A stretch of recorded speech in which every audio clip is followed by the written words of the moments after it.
Warning, this content is for entertainment and educational purposes only. This video is brought to you by First Detachment Nutrition. Battle tested, expert formulated. Use discount code AB10 at checkout for 10% off.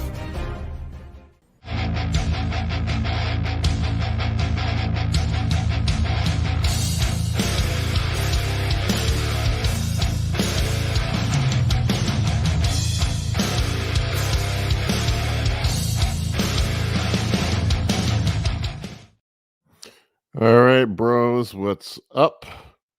Figured we'd take a different format to this than what we've done in the past. I usually record my contest preps, updates, and just edit them and put them up as a regular video. I figured a lot of people have questions about the contest prep stuff, so I figured it might be easier if I just did this as a live stream, and I'll go through where I'm at with the contest prep. You guys can ask questions. If you have questions along the way, let me know, and I'll do my best to answer those. Try to keep them relative or related to the actual contest prep stuff. Yeah, don't ask me about your cycle and weird shit. I get guys ask me weird shit, or I don't know. Maybe it'd be entertaining, guys. But we'll dig into all this and talk about where I'm at with my contest prep. Do I have a Ray Momo asked, do I have a Ninja Creamy? Yeah, I bought one at the beginning of prep, and it is sitting in my garage, still in the box. I have not taken it out of the box yet. So I'm sure as I get deeper into prep, that thing will be coming out of the box. Right now, I am not hungry or having cravings, so it's not an issue. Let's go through where I'm at right now. My vitals and health this week. My fasted weight's kind of been fluctuating. I had an issue last week where I was sick. I thought it was IBS flare up, but then my training partner, he got sick too and was crapping his butt out. So it was not an IBS flare up, I guess. I am constantly contending with IBS. I thought maybe that was what was going on, but it was a couple people I knew got sick too, and then my kid got sick. So it was a stomach bug, but I dropped like 10 pounds in a couple days. I basically didn't eat for 2 damn days last week. And then I did a super high day where I ate a ton of food and filled back out. But essentially my weight after recovering from that is back up to where it was last week. I still am kind of flat, but that's normal for being on prep. My fasted weight this week was 255. My daytime weight is yesterday, it was sitting around 262 when I was at the gym. People always ask me how your weight can go up so much during a day. And it's really simple. It's just water. A gallon of water weighs 8 pounds. And as I'm eating during the day and filling back up with food and filling up with water, your weight's going to jump back up. It's not like you're gaining 8 pounds of fat or muscle in a day. So my height, I don't know why people are obsessed with my height, but people always ask me what my height is at 6'1 3/4. Blood pressure is 120 over 80. It's a little higher, a little lower than that. It's just someday, it just depends. People freak out when they see when I post my pictures up of my blood pressure meter, and it says that my pulse is like around 80. My doctor, I go to see a cardiologist. I've had a heart arrhythmia in my entire life. It was not from taking PEDs. It was born with it. I've had it since they found it when I was in high school. I have an abnormal Q wave, and I've been told that it's nothing dangerous, at least is what I've been told, but I regularly see the cardiologist. But anyway, he told me that 80 for my size is pretty typical. I had a stress test. I had a echo done, and everything was normal. My calcium CT score was normal. I had just a slight bit of left ventricular hypertrophy, which is just normal for somebody my age that's been bodybuilding and lifting their whole life. But all in all, my heart seems to be pretty healthy. We shall see. My calcium score is 0. So, but you never know, man. You can wake up one day and have a heart attack. That's honestly, that's the biggest risk of doing all this stuff is a cardiovascular event, especially at my age. But I do what I can to control it. At some point, I'll back off stuff. Fasted glucose is in the mid 90s. This is kind of where I always am. I was talking to some other people about it towards the end of prep. You'll see it, and then I see it with my clients where their fasted glucose will start creeping up, and there's this thing called the dawn effect or Somogyi effect that happens. People freak out, like I'm barely eating any carbs or I'm eating no carbs. Why is my fasted glucose so high? And what'll happen is in the middle of the night, you'll actually go hypo sometimes, and your body will dump liver glycogen or synthesize carbs from other things or glucose from probably protein. But yeah, you think it's usually just a dump of liver glycogen to basically keep you from going hypo while you go to sleep. And then so you'll have elevated glucose levels when you wake up, even though you didn't eat carbs. It's a really weird effect. And it does seem to get worse as you progress into prep or into a diet. So don't, as long as your A1C is normal, that's not a big deal. I think Clin, I don't remember, but I think Clin can also mess with your glucose levels. Sleep, I mean, right now, fine. I'm not in that part of prep where, you know, it was down a little bit when I first started the ECY stack, and we'll talk about that in a bit, but I basically cut that down. But it's back up to about 7 to 8 hours. Some days I catch a nap, just depends if I have a time to. I like to catch like a 30 or 40-minute nap. But I track it on my Apple Watch with this app uh, called Auto Sleep, and I'm averaging about 7 hours a night. Some nights more, some nights worth. Like I said, the IBS flare up was a bug. I'm feeling pretty good right now. I did take an H. pylori test. Everybody was like, "You got SIBO, bro. You got SIBO, bro." SIBO, whatever, however the fuck you say it. And I checked, and it came back negative. So I don't know. It's just good old fashioned bug, and I do get IBS. Let's see what questions we have here. Let's see. Coding strength in fitness. Todd, unblock me on YouTube. I promise I'll be nice. I can't vouch for Todd, man. I can put in the good word for you. But with a name like that, I don't know if Todd will unblock you or not, bro.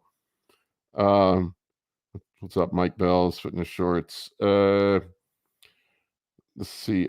Yeah, everybody says the Ninja Creamy is a game changer. We shall see. I will. I don't know. We'll find out.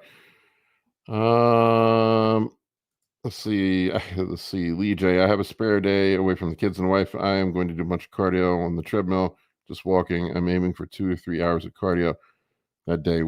How would you adjust the diet? I don't know. It's not like you can make up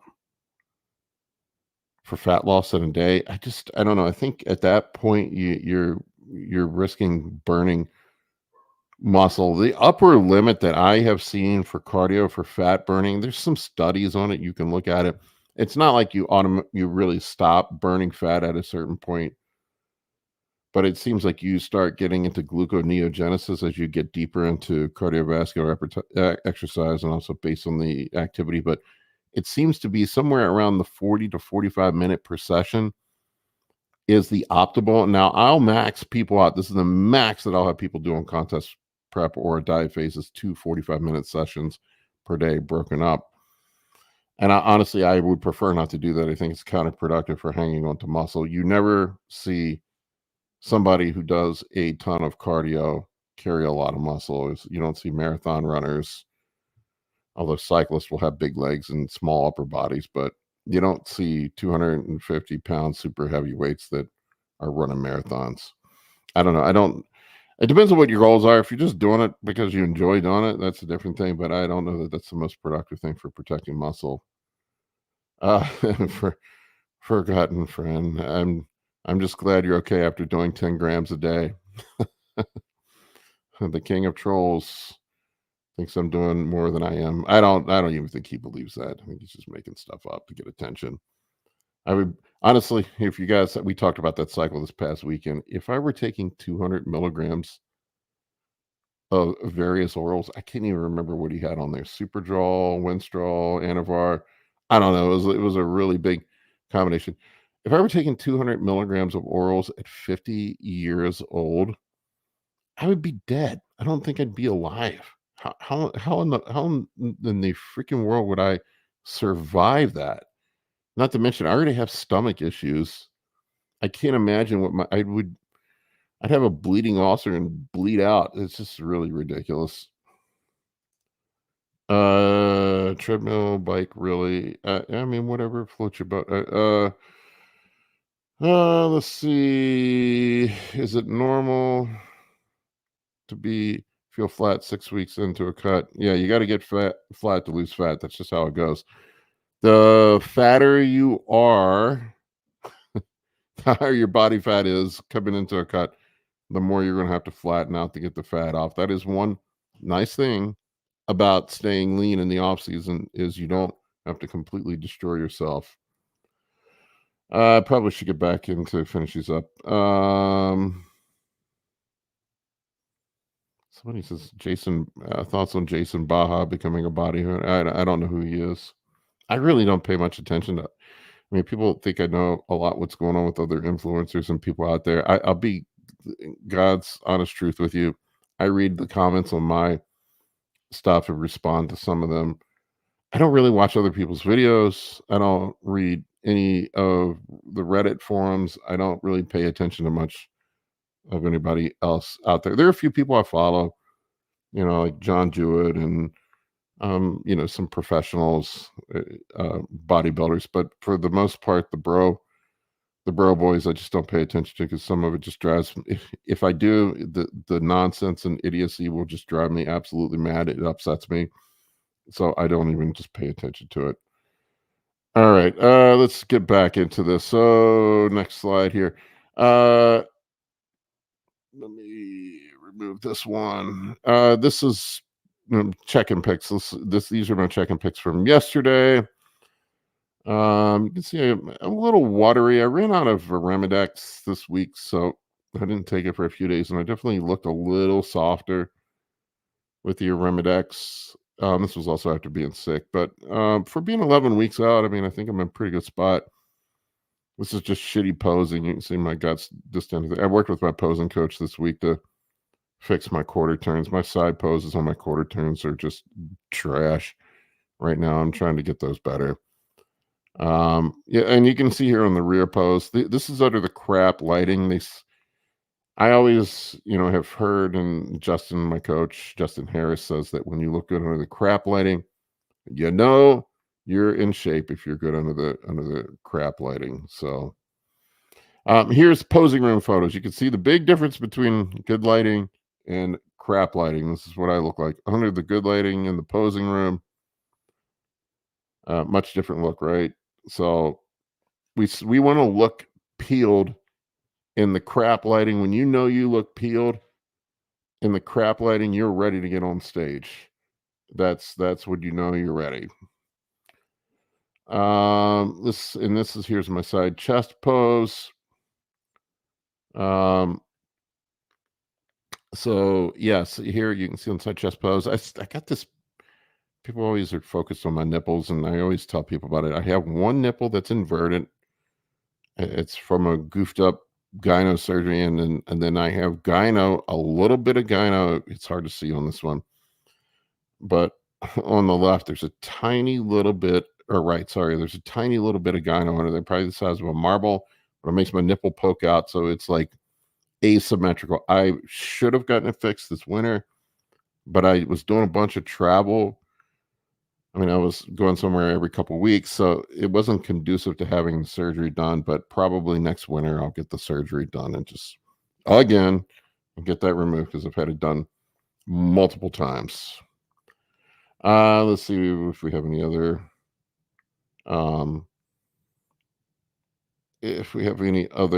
questions here that are relevant. Michael Flannery, I've been watching your videos. I'm 60s and have stents in my heart. I have doc. Blood pressure is good. It gives me 600 sip per week.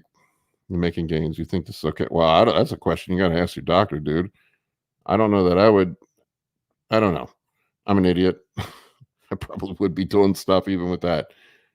But I don't know. I mean, I just wouldn't take any risk with your heart if you already have stents. I would say my concern would be if you have stents, that means that you had plaque buildup, and usually lipids play a role in that.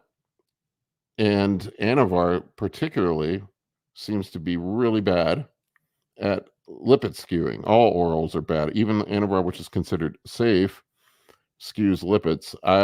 It's particularly lowers HDL, which is going to be increased cardiovascular event risk. I don't know. I don't know that taking Anavar is a smart move when you have stents in your heart. I would talk to your physician about that. Let's see what the most recent comments here.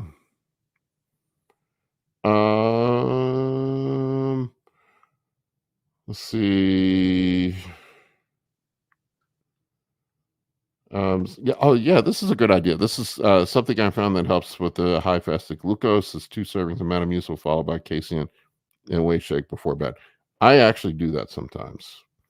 I'll do that towards the end of prep. And yes, you are right. Also, what I'll do sometimes too with clients, if they're having an issue with this, I'll have them do a little bit of carbs and extra fat, which will slow digestion down a bit, or something that is a little more slower digesting, like say oatmeal before bed, something like that. Dealing with loose skin under the underside of the chest. Just grow more. I mean, I got the same thing going on, man. Just grow more muscle. I found that when I dry out before a show, like it's always looks loose, and then I'm worried about it. I have loose skin. I mean, I'm 50 years old. I was fat for a while. I definitely have loose skin. But I noticed that as I get towards the end of the prep and I start drying out, it's like the last week or two before the show, everything just sucks in. I still have some droopy skin. I have the old man ass on my ass, but what are you going to do, right? Sassy Shay, are you still following carb cycling? Yes, I'm going to show you guys the diet here in just a second. I am following carb cycling. So let's take a look at that. Now, this is a good segue into the carb cycling. So this is where I'm at right now, Shay. I am doing the breakdown of my diet right now. I am doing, let's see, 5 medium days, 1 low day, which is my off day from the gym. Medium days are any training day that's not a high day. And I do 1 high day per week, which my high day is tomorrow.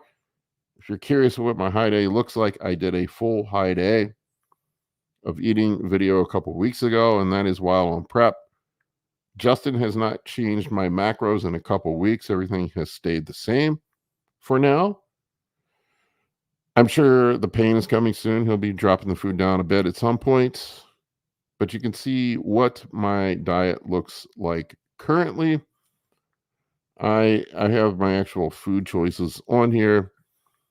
I'm doing right now on medium days, I'm doing 370 grams of protein, 375 grams of carbs, and 47 grams of added fats. And just so you guys know, I'm not counting direct macros from stuff. So if there's a little bit of carbs in the protein source, like say the yogurt that I'll have once a day, I do not count that. It's just not worth the extra effort.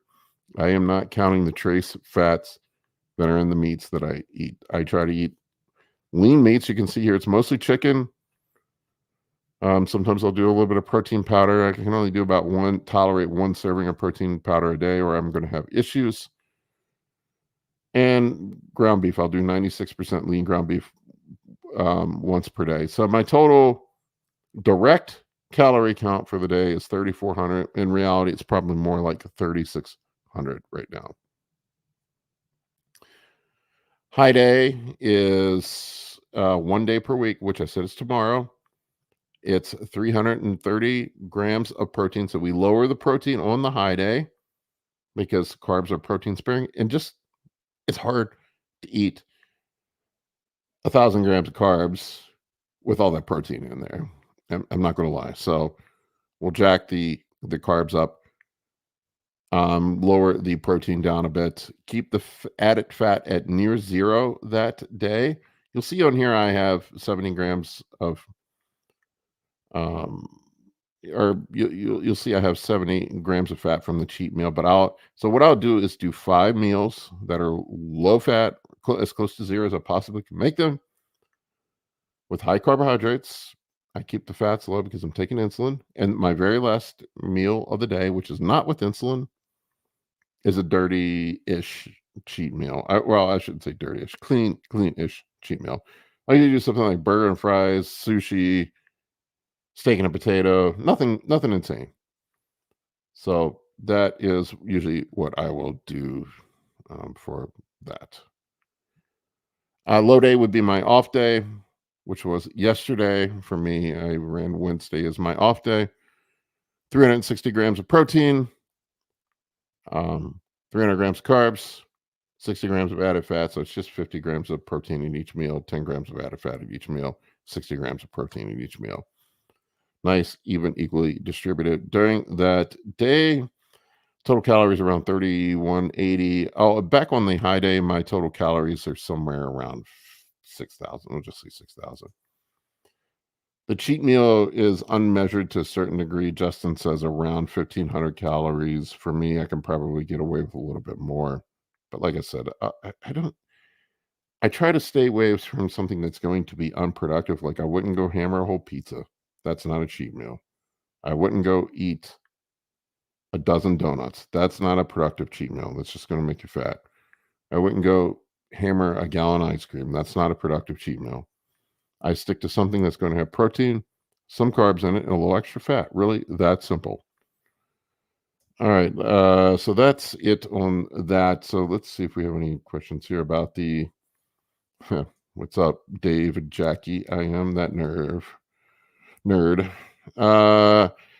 Dave said, I have a client that came to us 6 weeks out. She's been on Ozempic 1.5 milligrams after a show. How do you suggest pulling out her huge hunger? I would leave it in and taper it down. I wouldn't pull it. She's gonna go bananas post show.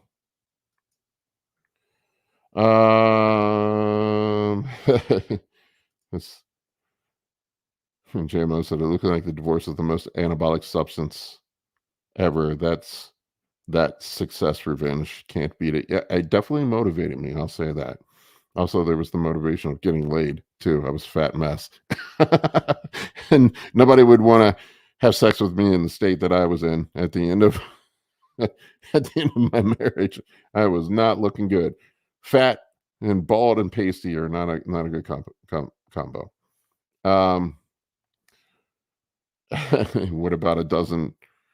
What about a productive cheat meal followed by a dozen donuts? I don't know that. I don't think that works. I wish it did. Tina says, looking good. Thank you, Tina. Sassy Shay says, what do you put in the 96% lean ground beef to add flavor? Nothing. I actually have a ground beef concoction I made. There's a reel up on Instagram if you want to check it out.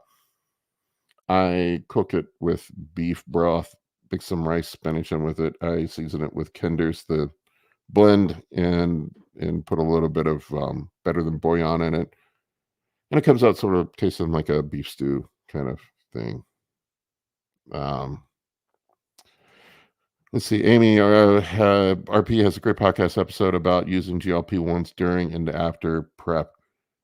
Yeah, here's the thing. My thing with GLP-1s. If it's a tool in the toolbox. I'm not one of these knuckleheads like says that you're weak, that you shouldn't use it. If you need it, it's a tool in the toolbox. If you need it, that's fine. I do think there are potentially better options, and I don't know why more people don't consider it, but metformin seems to have similar effects on ghrelin and leptin that GLP-1 agonists do, without some of the nasty potential long-term side effects that they do. So in the past, when I've had issues with hunger, I'll just use metformin. Seems to work pretty well. I suspect that they don't promote metformin as a weight loss drug because It has been around for 100 years or close to 100 years, and it is not under patent. It's generic. They wouldn't make any money off of it. That's just my just my speculation on that. But yeah, it's just a tool in the toolbox. So like for me, my thought process, I want to use the least amount of drugs that I possibly can. That's why I haven't really been running any fat burners, because I'm getting leaner. And if I don't need them, I'll save that tool until I need it.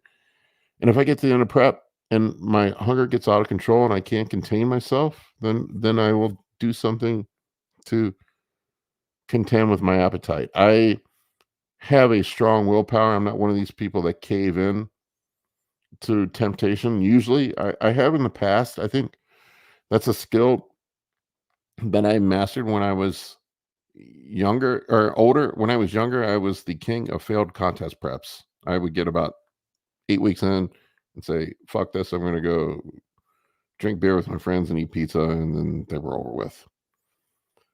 Yeah, the Japanese barbecue sauce, beef and rice. Yeah, that's what I do in the off season, but that Japanese barbecue sauce has got a lot of calories in it. You gotta watch out for it. Okay, moving on here. The spice that everybody wants to talk about, my cycle. Let's talk about my real cycle, not my Reddit cycle. I think all of you have seen my Reddit cycle by the King of the Trolls. The King of the Trolls says I take 7 grams a week.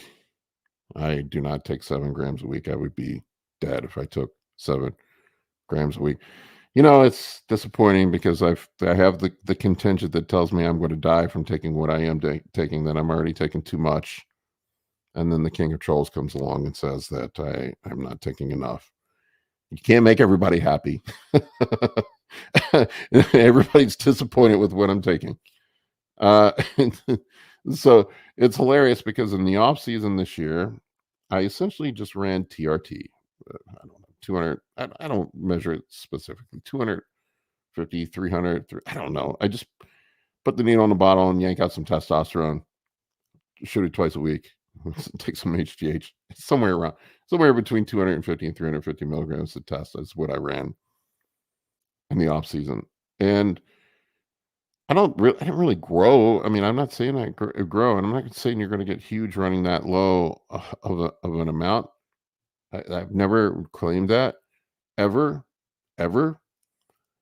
So, and I don't know where people get to that. And I already have the size, but it's doesn't take a whole lot to maintain. And it's not like I got huge in my off season. I stayed around 255. It was only 15 pounds over my stage weight. I was a little soft at that. And then you can tell when I went back on blast at the beginning of my prep, because I got leaner and gained like 10 pounds quickly. I shot back up to like 265, 270. So it's evident that I went back on. So I don't know why it's such a big a big disbelief that I was running 250 milligrams of tests in the off season. I am at the point in my journey now where I can hold 250, 260 without much effort. I'm not going to grow from that. I'm not trying to pull the wool over anybody's eyes and tell them that they're going to grow on that. But anyway, that's where I'm at. So I I honestly thought my cycle was pretty spicy. This is the God's honest truth. You can choose to believe it or not. This is the most I've ever run right now, ever in my life. Most I've ever run. Paul's a hyper responder. I have always responded really well to PEDs. I don't know. I mean, there's genetics involved in bodybuilding. I see it with people I coach all the time. I've seen guys that can literally do everything way better than I'm doing it, run more, eat more, and they don't respond the way I do. I don't know what to tell you. It's just some of it's just the luck of the draw. I run a ton of GH. I do run a ton of GH. That's for sure. Somebody's asking me, Clark, what's the lowest GH you've run outside of prep? HRT level or medium? I think I was running 5 units. Here once again, It's not like I'm sitting here measuring it out to the exact unit. I get these generic bottles that supposedly have 15 units in them. I just split it up and take it over 3 days. So is it really 15 units? I don't know. It might be 13 or 12 in those things. Who the fuck knows what's in them? So I split it up over 3 days. Now I take the whole bottle every day. That's what changed. So, somewhere that's what I ran in the off season. If I were to just quit bodybuilding, I'd probably run something like 2 to 4 units a day. That's sort of where it's at. So right now, my contest prep cycle, it has not. Oh, I did change it a bit. Sorry, I should say. I was going to say I have not changed. I tried to do the chase irons and take 250 milligrams of test every day. I could not handle it. I was getting like trend like effects. I was sweating. Felt like I had the flu. I got the test flu. Every time I push up, seems like 1,500 milligrams a week of test is my limit. I can't go above 1,500 milligrams of test per week. I just can't do it. I've tried, and that's just where I tap out. It's just where I tap out. So 200, I had to back it down so I could actually sleep and didn't feel like dog crap and lethargic. And I figured that was unproductive, so I backed it down to 200 milligrams of test per day, 100 milligrams of Primo per day, and 100 milligrams of Masteron per day. People ask me why I'm running 2 DHT derivatives beside each other. There's no logic. It's just what I've always done on prep. There's no science to it. I'm not going to give you some BS science reason. One Primo's cheap is expensive. Masteron's cheap. I'd rather save some money for more GH. So that's what I run right now. And estrogen management, a half a milligram of anastrozole every other day. Peptides, 15 units of GH every day. It's the whole bottle, the generic GH, whatever that works out to be. I am only running insulin on high days. People are all the time asking me about insulin on contest prep. And I'll eventually drop it. I get to a point where I get deep in contest prep and I start going hypo. And I can't keep running insulin. So yeah, that is that's hilarious. Cuckolding shit. Hold up. I remember you saying you did 3 grams of tren. Man, I can't even tolerate 300 milligrams. I can't imagine these dudes that are running the King of Trolls. I think he's running 200 milligrams a day or something like that. I saw him saying. I don't know. Maybe that's why he's mad all the time. He's always angry. That probably explains some things. Yeah, but the God's honest truth, I really do not like tren. I am seriously considering not even running tren on this prep. I know I'll cave in and run it because it does make me look like Thanos when I start running it. It's just I hate the way I feel on it. I love the way I look. It is undeniable that tren is the devil's juice. It is. I mean, you start peeing brown, you can't sleep, you're sweating, you feel like you got the flu, you get acid reflux, you get the tren shits. It I don't know, you just feel like dog shit when you're on tren, but god damn, you look great. So I don't know. I what I found, I experiment. I used to run I run up the most I've ever run on tren is 100 milligrams a day, and I felt like absolute dog shit. I only lasted like a couple weeks on that. And then I used to run 50 milligrams a day, which was 350. I still felt like dog shit, couldn't sleep. And then I experimented the last 2 shows I did with just running. And once again, who knows? I mean, how accurately you can measure these doses. I was running something like 20 to 30 milligrams a day. I mean, it's not like this is like as accurate as you. There's only so accurate you can get with measuring this shit. I do use an insulin syringe to put in, but who knows if it stuff's even dosed fucking correctly? You don't even know with UGL stuff. So, yeah, I just ran low dose tren enough to where I got the cosmetic effect from it. I probably could have gotten a little bit more, but to the point where I don't feel like dog crap and can't sleep. Yeah, Dr. Todd mentioned running zero point 0.1 or zero point 0.2 a day. Todd measures stuff down to the nth degree. He takes HGH injections every 15 minutes. I'm too freaking lazy for all that. Everybody asks me about HGH timing, and my HGH timing is when I remember to take it. That's my HGH timing.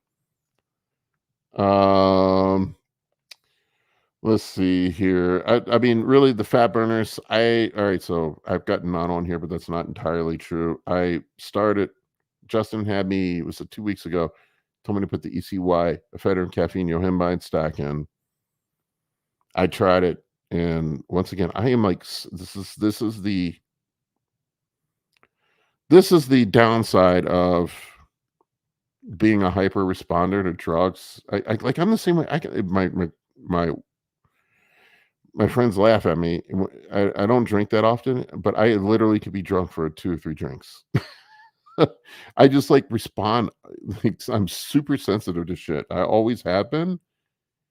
I don't know why. It's something genetically unique in how my body metabolizes things. But like with the fat burners, I put the fat burners in, like just over the counter fat burners. And I was so amped up, I couldn't sleep. I, just felt weird, felt cracked out. I'm like, I can't do this. I can't do this. So I backed it down. I'm just doing 12 and a half milligrams of ephedrine in the morning with a cup of coffee. That's it right now.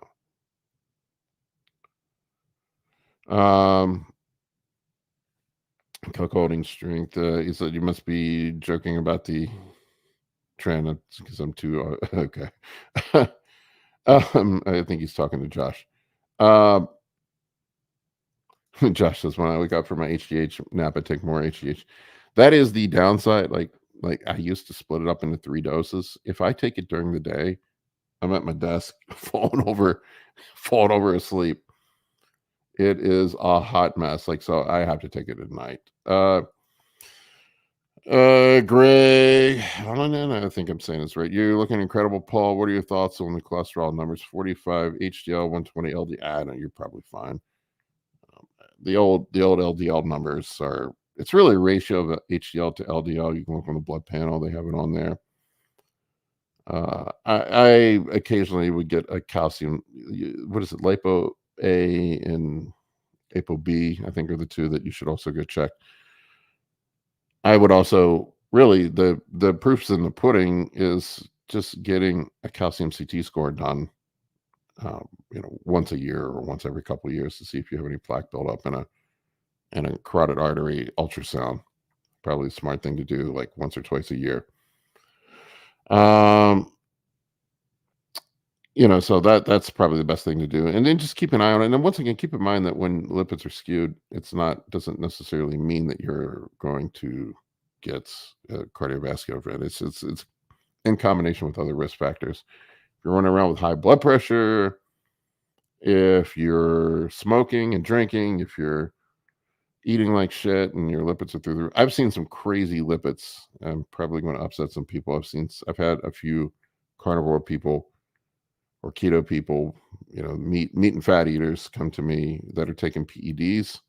And I'm not passing judgment on diet, whatever diet works for you, that's fine. But I will tell you, when you eat a ton of saturated fats and you take PEDs, you're taking a chance. I've seen some insane lipid numbers from people running PEDs while taking while we're running high fat diets. So just be mindful of it.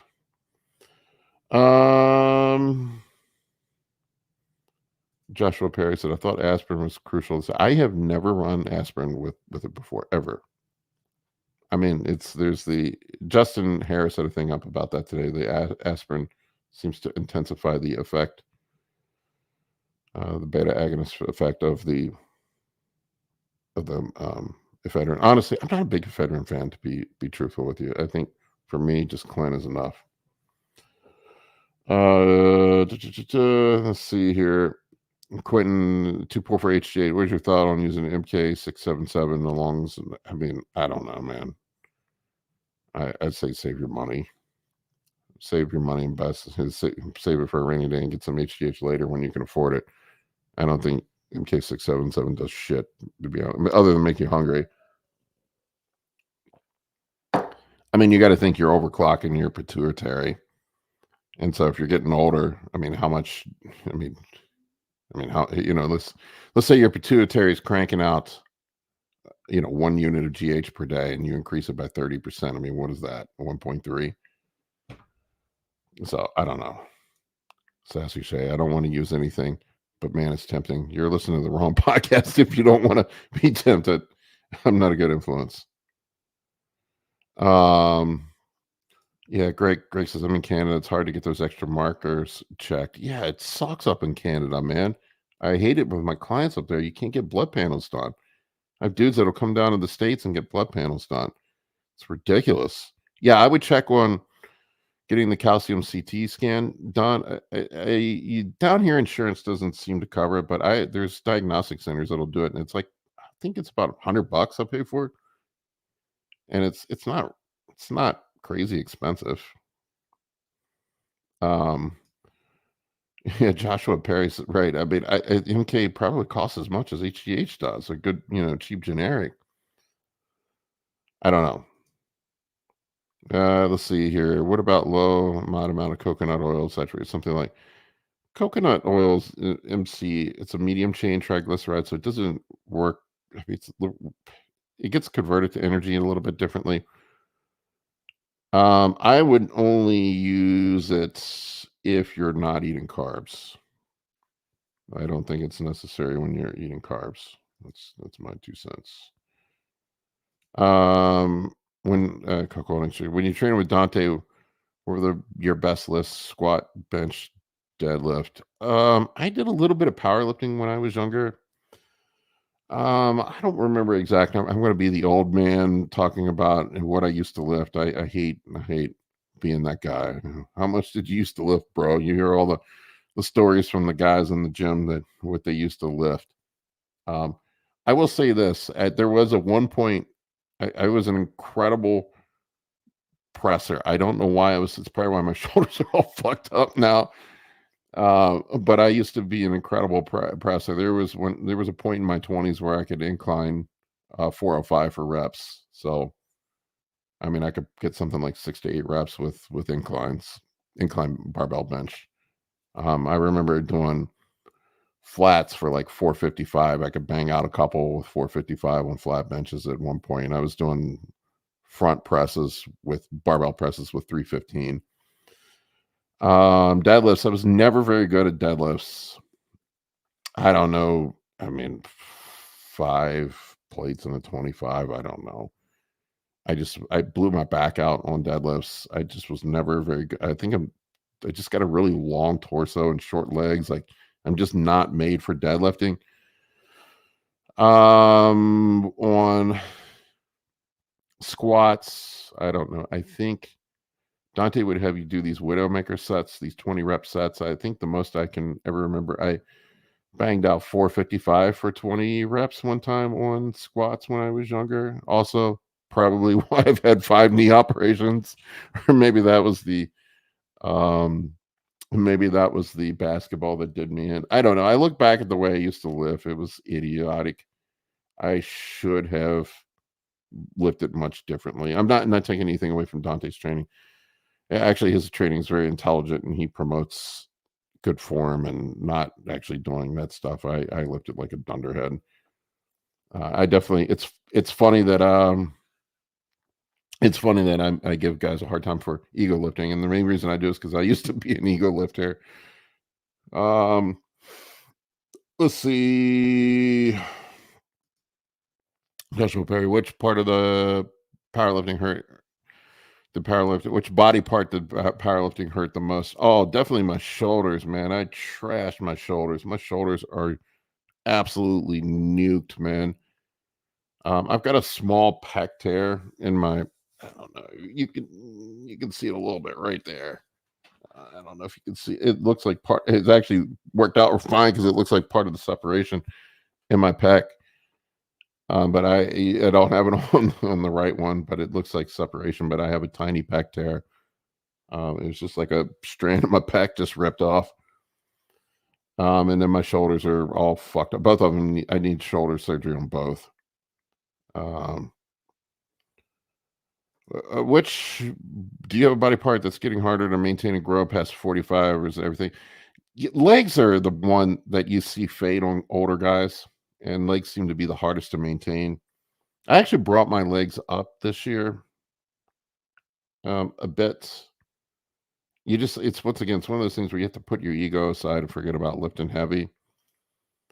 Really make the most out of the least and focus on getting full range of motion. Just pick something that you can handle for full range of motion.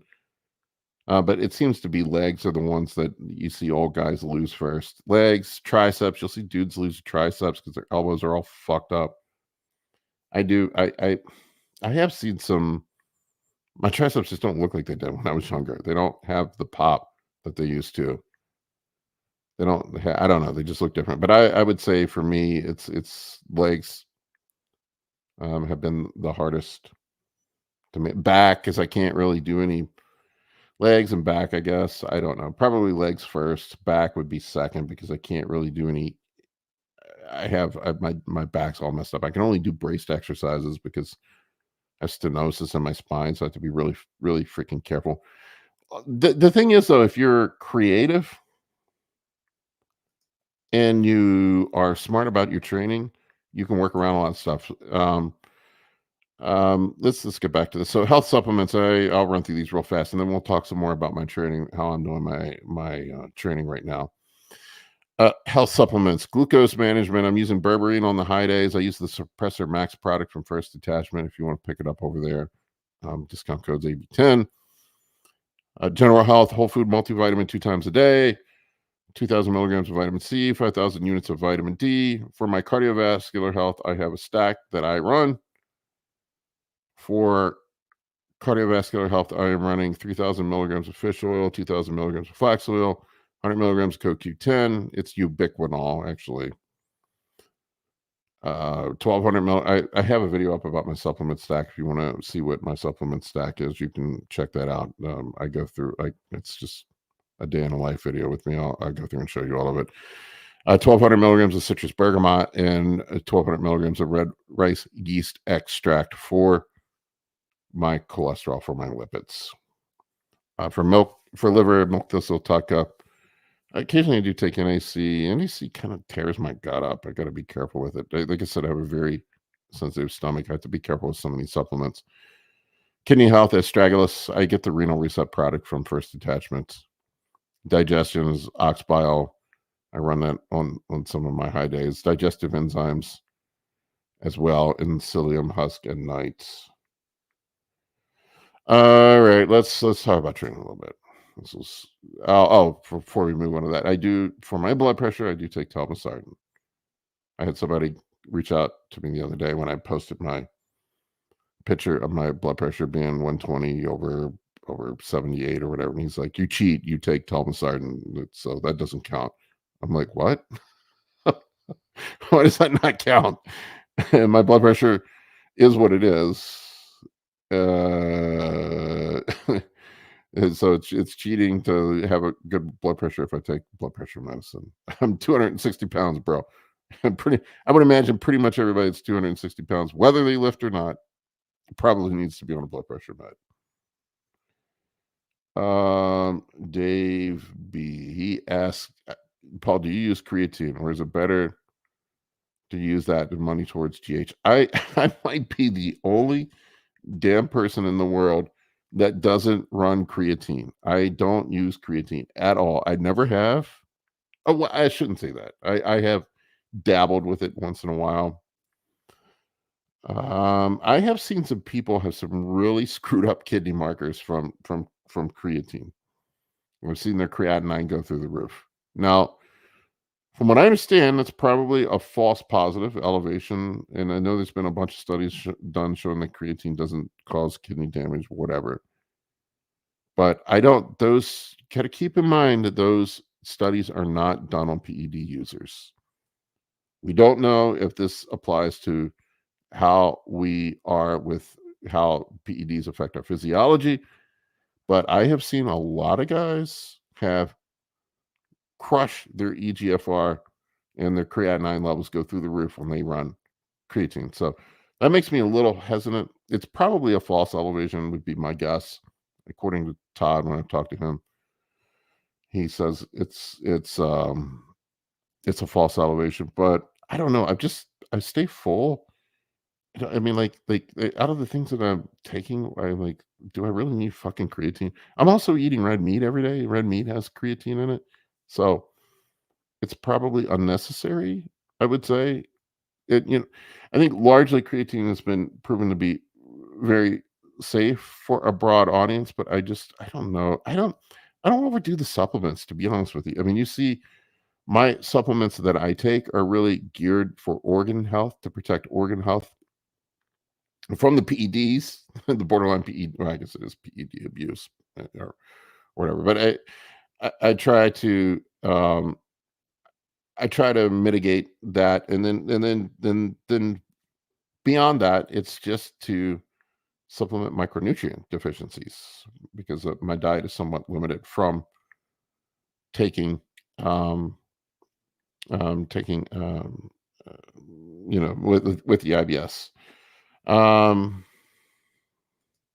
yeah, this is true, Shane. You can get check your cystatin C, and your EGFR won't be elevated. I thought that, but I have seen people still have EGFR decline with creatine. Now, I'm not trying to scare people.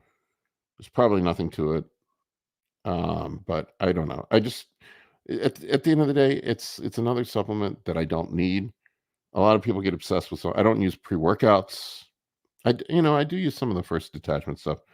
Once in a blue moon, I'll take a pre-workout. But like, I basically I eat food, I take PEDs, and I train hard, and that's it. I've been able to get pretty big at my age, probably, and I'm not trying to say this to be a braggart or to congratulate myself, but I would think that there's been very few people on the planet that have grown as much as I have at my age, and I've used very few supplements. I've tried to take a very logical approach to things, and distill things down to their essence. I train intelligently. I eat intelligently. I use basic PEDs, and I try to do it in such a way that I can maximize effectiveness without trashing my health. Sassy Shay said, my creatinine is impacted some, but it's skewed muscle mass. Yeah, some doctors will freak out when you're in the 60s, but yeah, 50 is pretty low on an EGFR. I don't know. I would.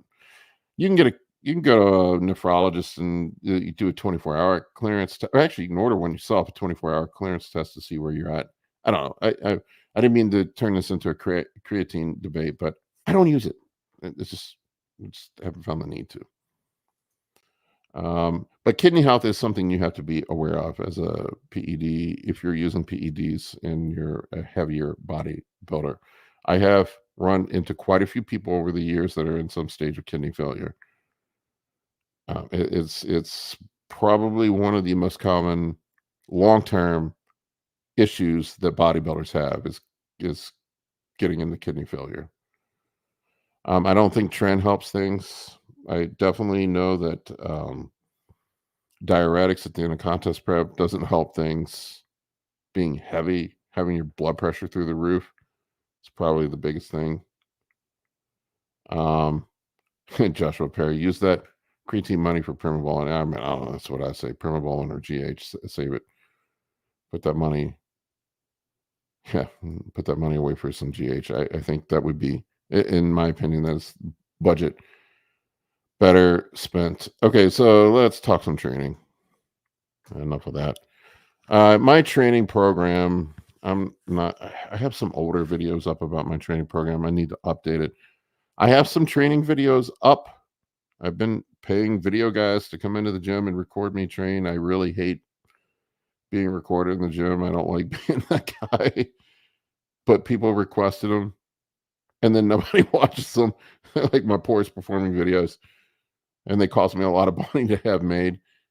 So I don't know. At least I'll have them for posterity when confused down the road when I can't train anymore.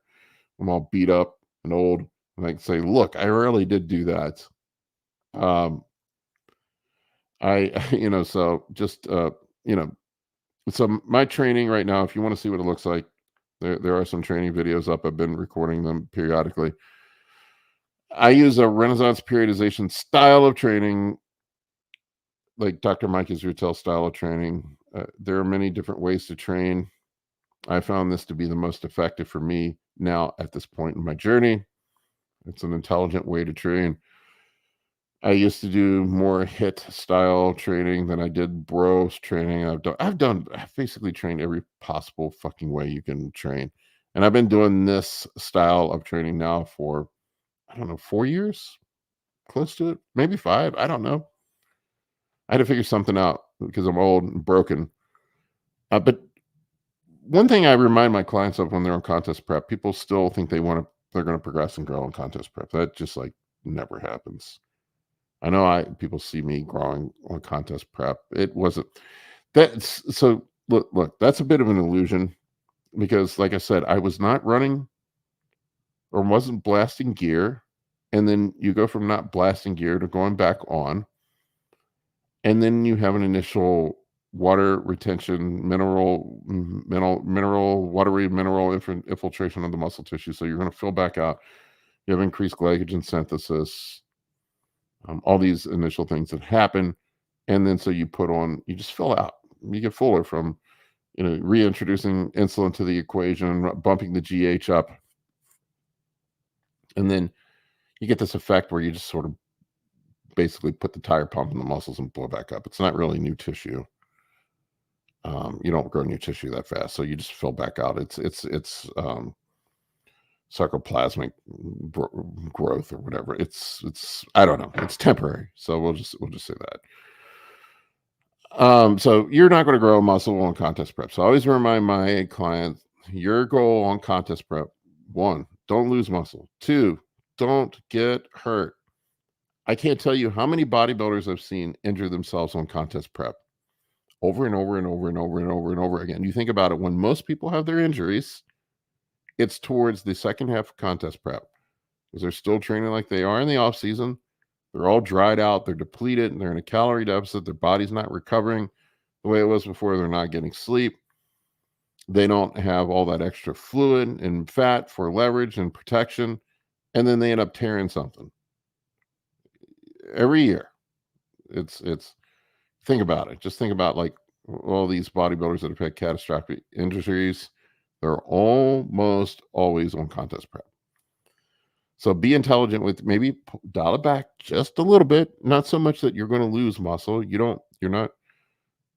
And I think that's a thing that bodybuilders sometimes are a bit of dunderheads when it comes to being tough guys. Be smart. Don't be tough. Be smart. It's not to say that you shouldn't push yourself, but the time for growing muscle is over. Your job is to maintain, don't get hurt, lose fat. Simple as that. Get ripped.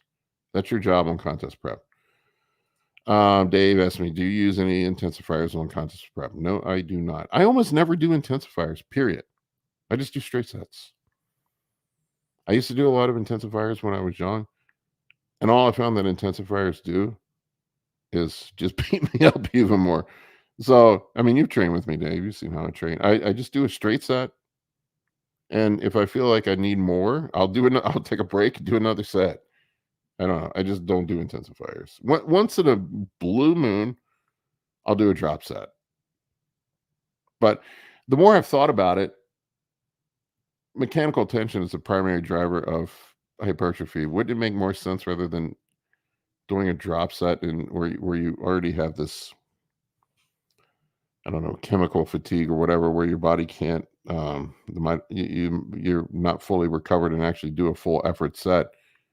You're just using less weight and less weight. That's not really giving you any additional mechanical stimulus. I know people make the argument about metabolic adaptation.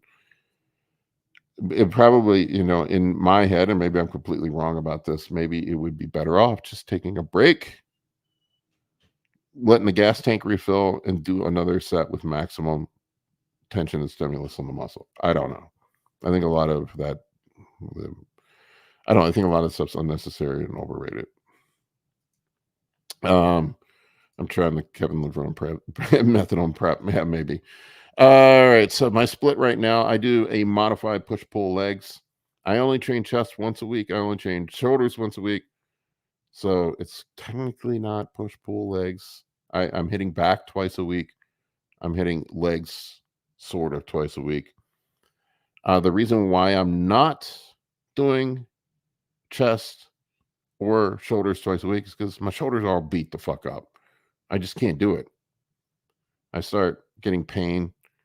I can't train them, and plus my chest and my shoulders are a strong point. They're not a part that I need to bring up right now, especially my shoulders. My shoulders are probably my strongest body part, to be honest with you.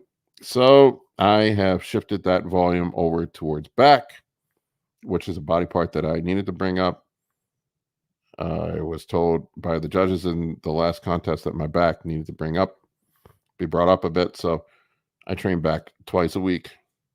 I split my leg workout in half. My first leg workout is quads, hams, and calves, and it's kind of a light. I don't do any deadlift style movements, hip hinges, I guess. In that first workout, it's heavy quads, and then I throw the calves in at the end. My second leg workout is adductors, glutes, and hamstrings. So that is more of a hamstring focused workout. I train my adductors as well. Train my glutes as well.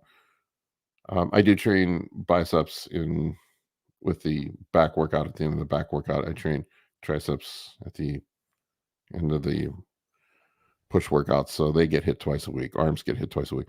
Arms can handle a lot of volume and recover. Rep scheme. I go to what, I don't know. I call it mechanical failure. It's not really mechanical failure. I just go. I don't actually train to failure. I just go until I start struggling. The pace of the reps starts struggling. It's probably something like 1 to 2 reps in the reserve. And then I train sort of in the middle of the range of minimum effective volume and maximum recoverable volume, probably somewhere in the 15 to 16 sets per week per body part. Some body parts less, some more during prep. Once again, I'm not pushing volume too hard on prep. I used to be really bad about on prep driving myself into the ditch with fatigue. And I learned the hard way that is not smart. If people have this mindset that they need to go hard, which I understand, we're programmed that way, but you can actually do too much on prep sometimes and dig yourself into a fatigue hole, and then you get up on stage looking like a forced labor camp escapee. So yeah, that is that's something.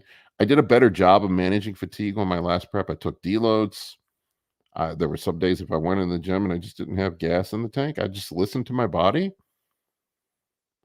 Didn't get locked in on what was supposed to be in my spreadsheet that I had to do for that day. If I needed to do a few less sets, I just did a few less sets. My main concern was making sure that I wasn't losing strength as prep went on.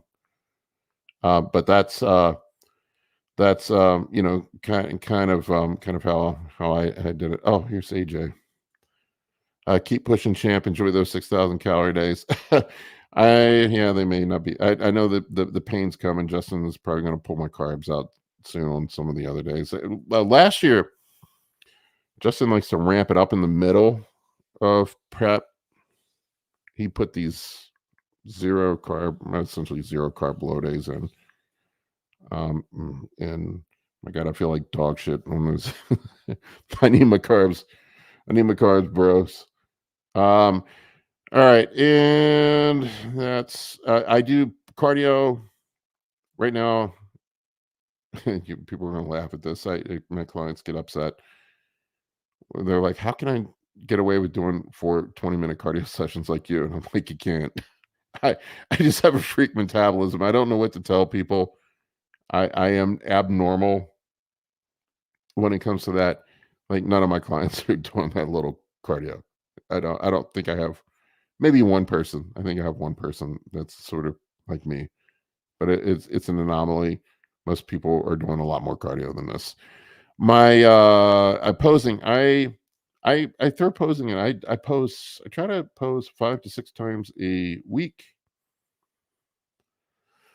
And then I increase the rounds. Like now I'm up to 3 rounds. I work with a posing coach like every other week, and just to get some practice. And now here's the thing with posing, and this is what I've been guilty of before, is even though you practice doesn't mean your posing's getting better. You can reinforce bad habits. If your posing sucks and you're practicing shitty posing, then your posing gets worse. I it just blows my mind that people will spend a ton of money on contest prep and a prep coach, and then they don't work on posing. I can't tell you how many dudes I see get up on stage and their posing absolutely sucks, and they've suffered through all that contest prep. They paid, spent all that money, and then they can't pose for shit, and they lose the show because they suck at posing. Not saying mine's great, but anyway, yeah, appreciate the support though, AJ. Duke's thoughts on hey, Mr. Dukes from Gym Fuckery Specialist. I love your stuff on Twitter. I can't figure Twitter out. They don't like me on Twitter. I got like 3 people follow me over there. Thoughts on hunger peptides, semaglutide, trizepatide, I guess GLP-1 agonist. We were talking about that earlier. You must have missed that part. I've done preps without it, and this is the first one with it. And God, I don't want to do another one. I don't get a lot of hunger, so I don't feel like I need it. But once again, it's a tool in the toolbox. If it helps you get through, if it keeps you on track and it's necessary, then it's an option. I Once again, I think your look on stage is always going to be the best when pharmacology is used intelligently and you keep toxic drug load at a minimum. So I would, keep. I don't know. I would keep pharmacology at a minimum, or at least think of it as a bank account. If you had budget to spend it elsewhere. I would rather probably run more anabolics and or more growth hormone. I don't know. That's my 2 cents on it. There's no right or wrong answers, to be honest with you. All right, we're almost done here, folks. Plans and thoughts. Diet adherence is perfect this week. I didn't deviate from the diet. I don't understand people that deviate on contest prep, and I don't know. Maybe I used to. I don't know. I should say this. I used to, but once I'm locked in, I'm locked in. Um, I don't want to get up on stage and think to myself, God damn it, what if? Maybe I would have had placed where I wanted to place if I hadn't had those cheat meals, those extra cheat meals. If I had been better about not grabbing that extra snack or taking the bite off the plate. I don't want to get on stage and have that in the back of my head. I want to get up on the stage knowing that I've done everything that I possibly can do to win that show. And if I get up there and I've put my 100% into it, my true 100%, not the self-congratulatory, oh, you're great, you're awesome. But if I get up there knowing that I left no stone unturned, that I couldn't have possibly done anything better, then I don't have any regrets. I don't have any nerves. I don't have any, it's not, there's nothing in my head that's going to make me feel like I screwed up or that this was a waste. If I get a lower placing and I did my absolute best, that was fate.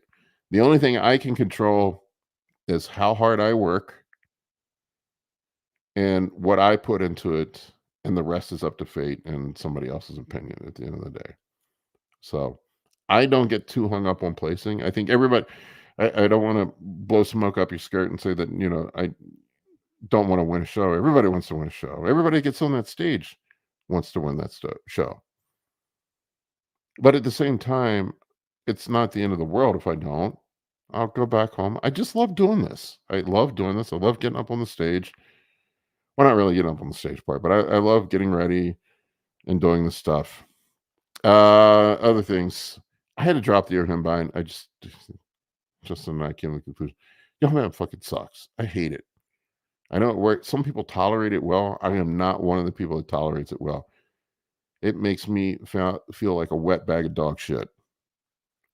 I have a plan of 2 shows this year. Masters Nationals on July 18th is my first show. My backup show plan is North Americans, which is the end of August. I just have to see how I feel if I need to do that show, depending on how things work out at Masters Nationals. I don't want to be assumptive. But right now, I'm planning on 2 shows. So we'll see where things end. All right, folks, that's pretty much it on this one. Any last questions? Anybody got any last questions they want to squeeze in before I punch out for the night? I got to eat. It's time for me to eat. If my appetite, even on prep, I'm not that hungry right now. It's really, really odd. I don't get super hungry. But all right, going once, going twice. No more questions. No more questions. No more questions. Okay, folks. I guess that's a wrap. Thank you for watching. Oh, wait a minute. We have something. Nah, man, thanks for the content. All right, Shane, I appreciate you, bro. All right, guys. Thank